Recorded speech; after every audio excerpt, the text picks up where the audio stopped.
En este miércoles recemos con el Evangelio según San Lucas, en el nombre del Padre, y del Hijo, y del Espíritu Santo.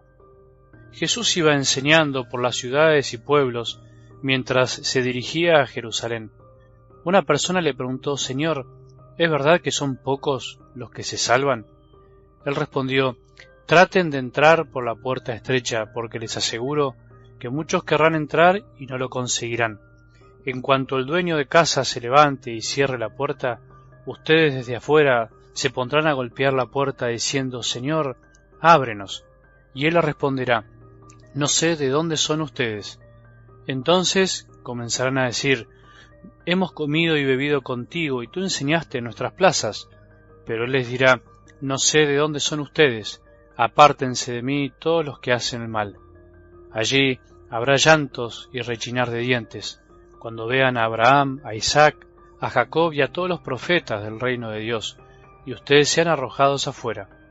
Y vendrán muchos de oriente y de occidente, del norte y del sur, a ocupar su lugar en el banquete del reino de Dios.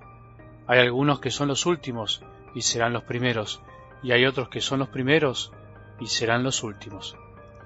Palabra del Señor.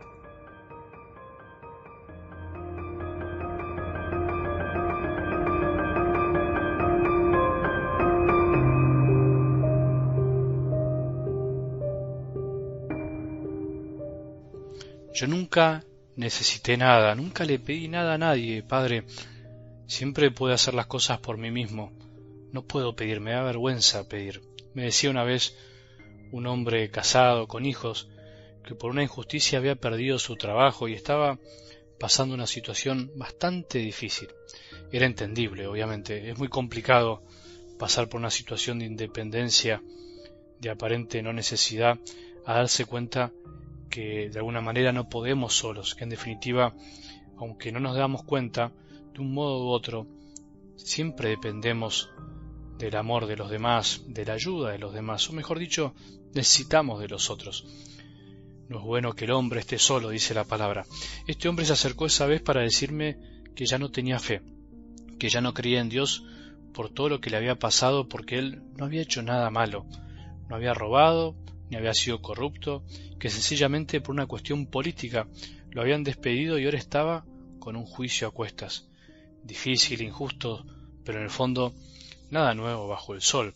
Y además se suma a esto que esos que antes estaban cerca de él, cuando tenían poder, ahora ya no estaban más, no se acercaban a ayudarlo. Cuando creemos que no necesitamos nada de nadie, nos guste o no, estamos de algún modo un poco ciegos, como los discípulos y esa multitud que seguía a Jesús y pretendía callar al necesitado, a Bartimeo.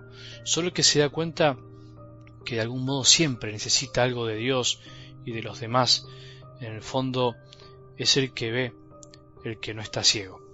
Podemos estar económicamente un poco mejor o peor, con buena salud y no tanto.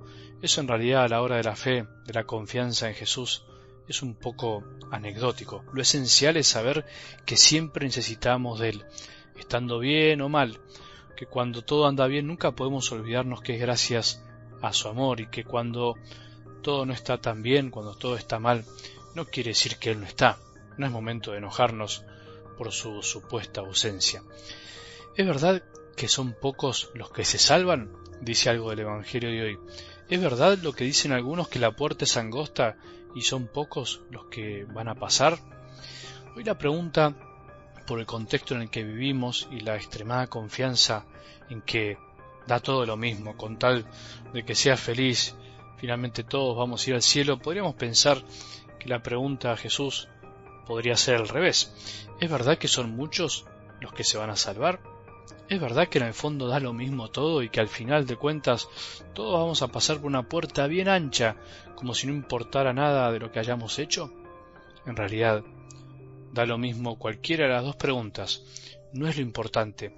Creo que Jesús hubiese contestado lo mismo ante las dos preguntas, ante los que temen y piensan que serán pocos los salvados, y a los que confían demasiado y son temerarios y están convencidos de que todos nos salvaremos, hagamos lo que hagamos en este mundo.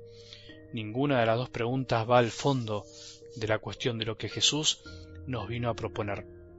Hoy vuelve a resonar en el Evangelio eso de que no siempre el que parece y se cree el primero será finalmente el primero, y al revés, muchas veces el que parece ser el último, el que no cuenta, terminará siendo el primero.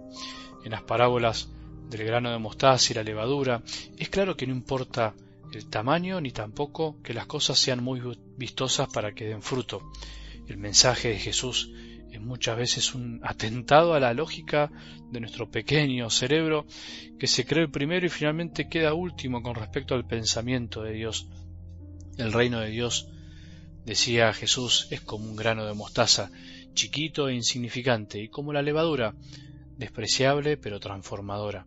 El reino de Dios no es el reino de la meritocracia, no es la institución en donde se reciben las calificaciones, no es el grupo de los mejores, no es la elite de los capacitados, no es el reino de los vivos, de los que se creen mejores que los demás.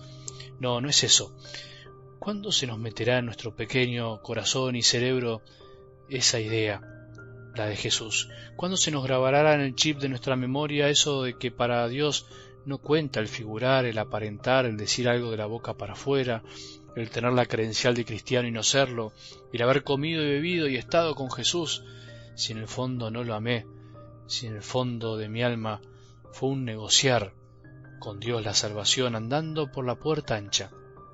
El reino es de Dios, no es nuestro. El reino es y será siempre de Él, y hasta que no reconozcamos que todo es de Él, andaremos preguntando por números. Señor, ¿es verdad que son pocos los que se salvan? ¿Será que a Jesús le atribuían cosas que no decía o le interpretaban cosas que no decía? Él no entraba en esas discusiones inútiles sobre cantidades, sobre cuántos serán o dejarán de ser los que se salven. Es obvio que Él desea que sean todos, pero también es obvio que Él quiere que nosotros también podamos buscarlo con todo el corazón, podamos amarlo, y es obvio que a Él no le da lo mismo amar que no amar. Que tengamos un buen día y que la bendición de Dios, que es Padre misericordioso, Hijo y Espíritu Santo, descienda sobre nuestros corazones y permanezca para siempre.